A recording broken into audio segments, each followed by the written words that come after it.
দর্শক, গুলশানের সেই আলোচিত চাঁদাবাজির ঘটনাটা মনে আছে? যে চাঁদাবাজির সঙ্গে নীলা মার্কেটে হাঁসের মাংস খেতে যাওয়া, না পেলে ওয়েস্টিনে হাঁসের মাংস খেতে যাওয়া গল্পগুলো তৈরি হয়েছিল এবং সেই গল্পগুলো বেশ চমক সৃষ্টি করেছিল। ওয়েস্টিনে হাঁসের মাংসের বিল কে দেয় সেই প্রশ্নও এসেছিল এবং সেই চাঁদাবাজির ঘটনায় আলোচিত চাঁদাবাজ রিয়াদকে নিশ্চয়ই আপনাদের মনে আছে। তার পুরো নাম আব্দুর রাজ্জাক বিন সোলাইমান ওরফে রিয়াদ। ছোটোখাটো নাম না, কিন্তু আব্দুর রাজ্জাক বিন সোলাইমান ওরফে রিয়াদ। এই ভদ্রলোক প্রফেসর ইউনূস সরকারের আমলে মেটিকুলাস ডিজাইনে এত বড় মামলা থেকেও জামিন পেয়েছিলেন, অথচ সাংবাদিক আনিস আলমগীরকে বিনা অপরাধে আমরা দেখেছি যে তাকে রিমান্ডে পর্যন্ত নেওয়া হয়েছে এবং তাকে জামিন দেয়া হয়নি। নিরপরাধ সাংবাদিকদের এভাবেই বন্দি করে রাখা, সন্ত্রাসবিরোধী আইনে গ্রেপ্তার করার ঘটনাগুলো দেখেছি, কিন্তু মেটিকুলাস ডিজাইনে এই রিয়াদকে আমরা জামিন পেতে দেখেছিলাম। এমনকি এই যে নির্বাচন হয়ে গেল, সেই নির্বাচনে বিভিন্ন জায়গায় বিলবোর্ড ফেস্টুন তার ছবি দিয়ে তৈরি করে সাঁটাতেও দেখেছিলাম এবং সেই বিলবোর্ড ফেস্টুনে তিনি হ্যাঁ ভোটের ক্যাম্পেইন করেছিলেন প্রফেসর ইউনূসের পক্ষ হয়ে। সেই রিয়াদ, আলোচিত রিয়াদ, সোনার ছেলে রিয়াদ, বাংলাদেশের সোনার ছেলে, তাকে চাঁদাবাজ বললে তো সেটা অপরাধ, কারণ বৈষম্যবিরোধী আন্দোলন কিংবা এনসিপির পরিচয়ে যে যা করবে সেটাকে আপনি নেগেটিভ দৃষ্টিতে দেখতে পারবেন না। এটাকে খুবই স্বাভাবিকভাবে দেখতে হবে যে ভোরবেলায় আপনার খাওয়ার কিছু নেই, আপনি চলে গেলেন নীলা মার্কেটে হাঁসের মাংস ফুরিয়ে গেছেন, তারপর হাঁসের মাংস ফুরিয়ে গেছে, চলে আসলেন ওয়েস্টিনে, ভোরবেলায় ওয়েস্টিনে নাস্তা করলেন।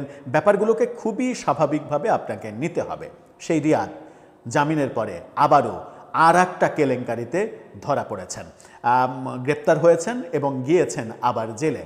এবার কিন্তু প্রফেসর ইউনূসের সরকার ক্ষমতায় নেই, এবার নতুন সরকার, বিএনপি সরকার। এবার কি সহসা জামিন হবে তার?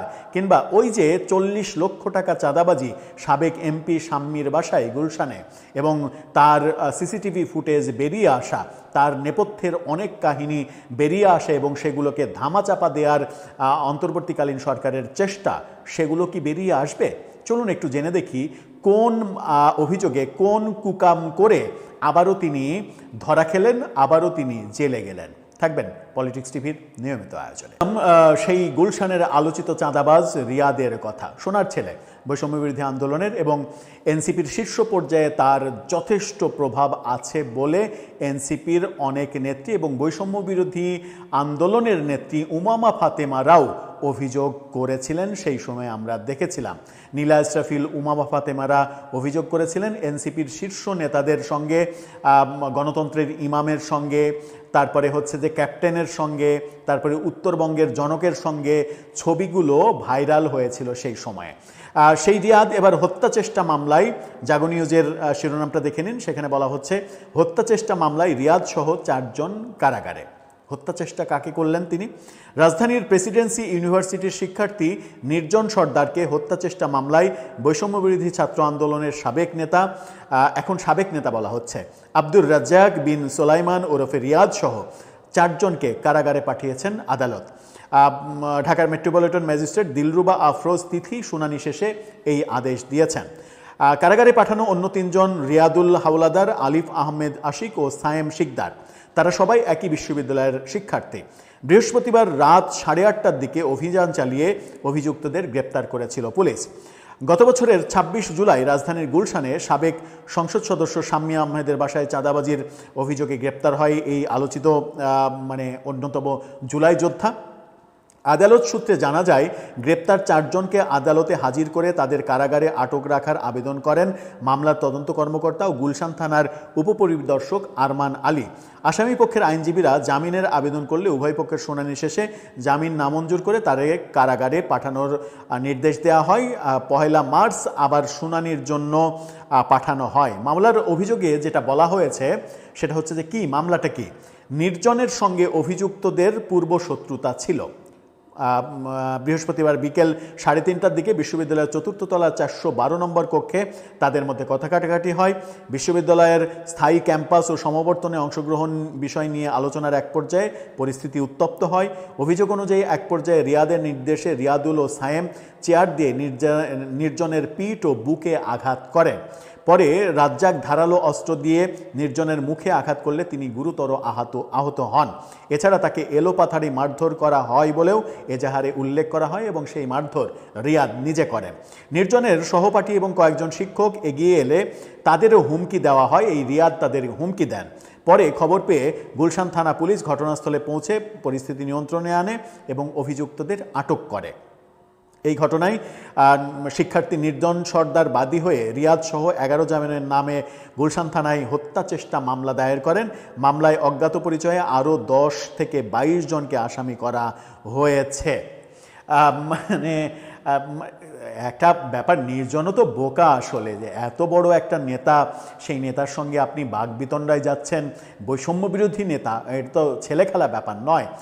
কিছুদিন আগে পর্যন্ত 11ই ফেব্রুয়ারি পর্যন্ত দেশটা তো তাদেরই ছিল, কারণ দেশের একচ্ছত্র আধিপত্য, একচ্ছত্র দাবিদার তো তারাই ছিল। কারণ আমরা বিভিন্ন জায়গায় দেখেছি যে বৈষম্য বিরোধী আন্দোলনের নেতা পরিচয়, সমন্বয়ক পরিচয়, জুলাই যোদ্ধা পরিচয়, তৌহিদি জনতা পরিচয়, এনসিপি পরিচয়, এই পরিচয়গুলো ব্যবহার করে যার যা ইচ্ছা সে তাই করে গেছে। এবং একদিন আগেই সার্জিস আলমের একটা ভিডিও ভাইরাল হয়েছে যেখানে তাকে অসহায় স্বীকারোক্তি করতে দেখেছি আমরা। তিনি বলেছেন যে প্রফেসর ইউনূসের চলে যাওয়াটা আমরা সবাই মিস করব, জনগণও মিস করবে। তখন আমরা যা ইচ্ছা তাই করেছি, ছেলেপেলে যা ইচ্ছা তাই করেছে, অনেক স্বাধীন ছিলাম, ছেলেরা ইচ্ছা করেছে সচিবালয়ে ঢুকে যাইতে, তারা সচিবালয়ে ঢুকে গেছে, এরকম অসহায় স্বীকারোক্তি করেছেন। অর্থাৎ প্রফেসর ইউনূসের আমলে তারা যে যা ইচ্ছা তাই করেছে, এটা সার্জিসের এই স্বীকারোক্তির মাধ্যমেই ব্যাপারটা প্রতীয়মান হয়।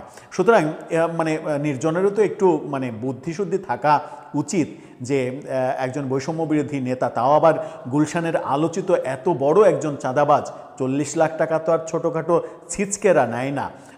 তার অনেক বড় গডফাদার থাকলেই তো 40-50 লাখ টাকা কিংবা 1 কোটি টাকা দাবি করে, এবং তারা ওয়েস্টিনে হাঁসের মাংস খায় যখন নীলা মার্কেটে হাঁসের মাংস পাওয়া যায় না।